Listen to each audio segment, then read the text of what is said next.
Là, tout ce que les compatriotes rencontrent comme difficulté et rebalayer tout et voir ce qui convient à tout le monde. Il m'a dit, ah, tu sais que c'est la politique, c'est pas leur problème. Ok, voilà où nous en sommes aujourd'hui.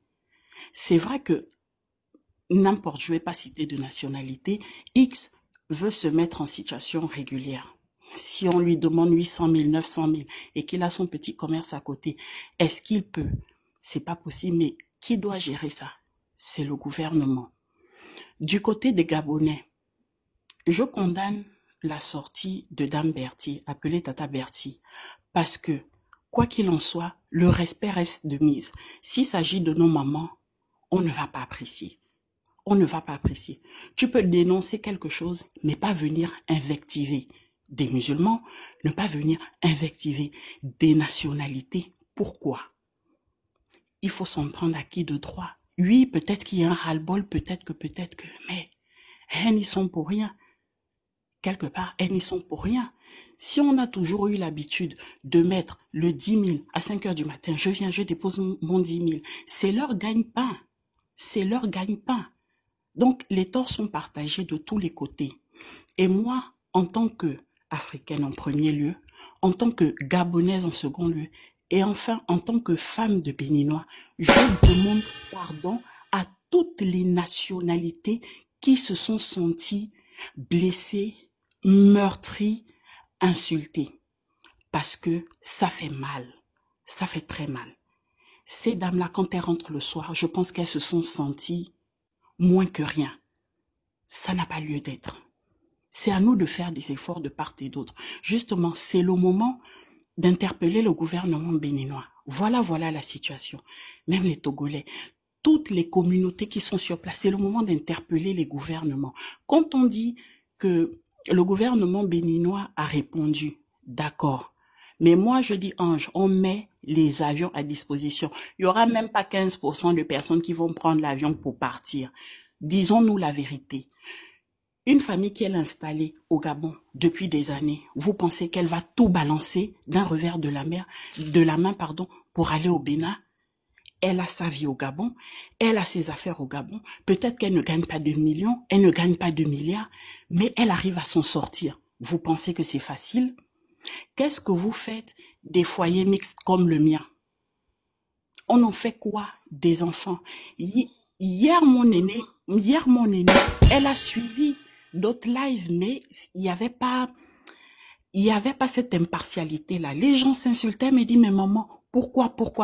Mais on donne quelle éducation à nos enfants? Que tu dois préférer le Bénin au Togo, tu dois préférer le Bénin au Gabon, tu dois préférer le Togo au Gabon. Mais à un moment donné, pendant que chacun est derrière son téléphone, en train de parler, en train d'invectiver, est-ce qu'on pense à ces mamans-là? Parce que chacun peut dire ce qu'il pense et il en a le droit le plus total. Mais en incitant à ce que j'appelle haine, en incitant à augmenter cette colère-là, on ne pense pas à ces mamans-là parce que c'est leur gagne-pain. Les gens qui sont sur place, la colère va monter. Les Béninois insultent parce qu'ils se sentent blessés. Les Béninois insultent. Ils montent au créneau, mais toutes ces personnes-là qui sont en train d'inciter à la colère, est-ce qu'ils sont sur place? Est-ce ils peuvent garantir un travail aux mamans là si elles quittent le Gabon pour aller au Bénin? Question. Ils vont prendre en charge les enfants? Question. Mais pendant que vous êtes en train de faire tout ça là, le soir, tu es avec ton mari, Bénin, Gabon, ils framponnent la nuit. Gabon, Togo, Gabon, Togo, ils framponnent la nuit. Mali, Gabon, ils framponnent la nuit. Mais tout ça là, c'est courir dans un sac de riz. Comment on appelle ça? Ce que le gouvernement béninois a sorti.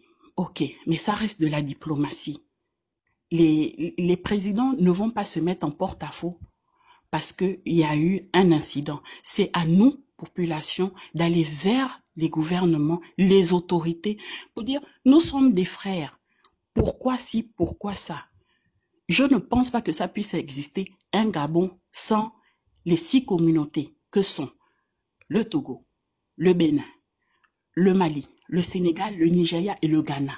Aussi loin que je me souviens, j'ai toujours vécu avec ces communautés-là. Donc, c'est pas maintenant que ça va changer. Inciter à la colère comme ça ne va ce n'est bénéfique pour personne en fait. Peut-être pour nous qui sommes derrière nos téléphones, en train de tapoter, en train d'inciter à... Oui, les Béninois se sont sentis blessés. J'étais en mars au Bénin. Les marchés, c'est nickel. Talons à bosser, il n'y a rien à dire.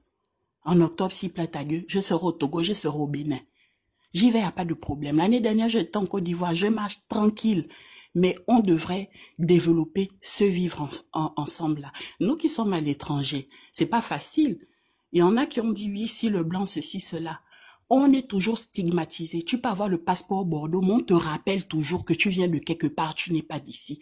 Mais si nous-mêmes, entre nous, on n'arrive pas à s'entraider, on va pas s'en sortir. Le monsieur qui a dit que c'est parce que les Gabonais sont jaloux, dépassons ça. Je pense que la personne qui, dans ce panel, a bien écouté ce que Dame Momi a dit, on peut comprendre. Mais ça ne justifie pas des propos qui touchent la xénophobie. Clairement, je suis gabonaise, donc quand j'entends ça, ça touche la xénophobie. Donc, s'il vous plaît, mes frères gabonais, je comprends. Et Ange, dis-toi bien, quand tu vas dans un panel où tu regardes des commentaires, on dit oui, le Gabon c'est un sous-quartier, il n'y a pas de problème. Le Gabon, on essaye, on vient de très loin, on essaye, mais quand on traite ton quartier de sous-quartier, il n'y a rien du tout. La personne en face va te dire quoi? Le sous-quartier là, tu cherches quoi là? Donc va là où c'est mieux. Mais est-ce qu'on a besoin d'en arriver là? On doit être libre d'aller au Bénin n'importe où, sans aucun problème. Comme je l'ai dit, parce que j'aime l'Afrique, je circule, je vais me sentir bien. Tu vas me dire, toi tu es gabonaise, tu n'es pas chez toi. Je vais te dire que c'est toi qui n'as rien compris, tu n'es pas chez toi. Je suis en Côte d'Ivoire, je suis chez moi. Je suis au Mali, je suis chez moi. Quand on arrive à la frontière, ce sont les Gabonais qui connaissent, à Léconie, vers le Congo, c'est mélangé. C'est tranquille. Tu arrives jusqu'à Dolisie, tu traverses, tu vas au Congo, il n'y a aucun souci. Tu vas à Kiosi pour aller au Cameroun, il n'y a aucun souci. Tu vas en Guinée équatoriale, à Cocobiche. Pourquoi ça ne peut pas être partout dans le pays, que chacun reste à sa place, on se respecte, on s'adresse à nos gouvernements pour dire la manière dont vous faites là, vous ne nous regardez pas, vous ne vous occupez pas de nous, on est en train de se cogner les têtes et c'est pas bon. Et la question que je pose, si on va comme ça là, nous qui avons les foyers mixés là, on fait quoi des enfants? On dit aux enfants que préfère le Togo, préfère le Gabon, préfère le Mali. Mais enfin, ayons un peu, pardon, ayons cette distance-là, ayons cette maturité-là. Parce que là, quand on est en train les mamans qui vont entendre des lives, elles vont dire oui, moi, pourquoi? Demain, elles arrivent au marché, problème, ça met là-bas, les Gabonais là-bas, c'est pourquoi? Les dirigeants, eux, ils sont dans leur bureau, ils font ce qu'ils ont à faire. Ils font ce qu'ils ont à faire. Et on parle des petits métiers qui ne seront plus accessibles aux non-gabonais. Mon époux m'a dit hier que vous êtes dans les émotions. Est-ce que vous avez bien lu? On a dit que ce ne sera plus accessible aux non-gabonais qui ne sont pas en situation régulière. Donc, ce n'est pas fermé. Moi-même, j'avais honte parce que je parlais, il m'a dit, tu vois, vous ne lisez pas. Comme quelqu'un a dit, les boutiquiers, on sait que c'est pour les Maliens. Le Gabonais, de vous à moi, les frangins, on va faire ça, on va tenir, soit. Qu'on essaye et puis on voit. Mais il y a la place pour tout le monde. Le Gabon, aussi petit soit-il, il y a la place pour tout le monde. Mais je parle à mes frères des autres communautés. Le système a changé. La façon de penser a changé. Les Gabonais ont pris conscience de beaucoup de choses. On peut dire que le Gabon regorge de beaucoup de richesses, mais n'empêche qu'on souffre. La population souffre, faut se dire les vérités. Et avec cette prise de conscience-là, X, Y se dit, moi je vais maintenant me lever à 5 heures du matin, eh ben tant pis, je vais charbonner comme tout le monde. Donc il y a de la place pour tout le monde. Là où c'est un no man's land, c'est plus ça. On partage. Partager ne veut pas dire chasser les autres. Mais maintenant, la personne qui dit que non, tu ne restes pas, la personne va bouger. Que chacun se mette en situation.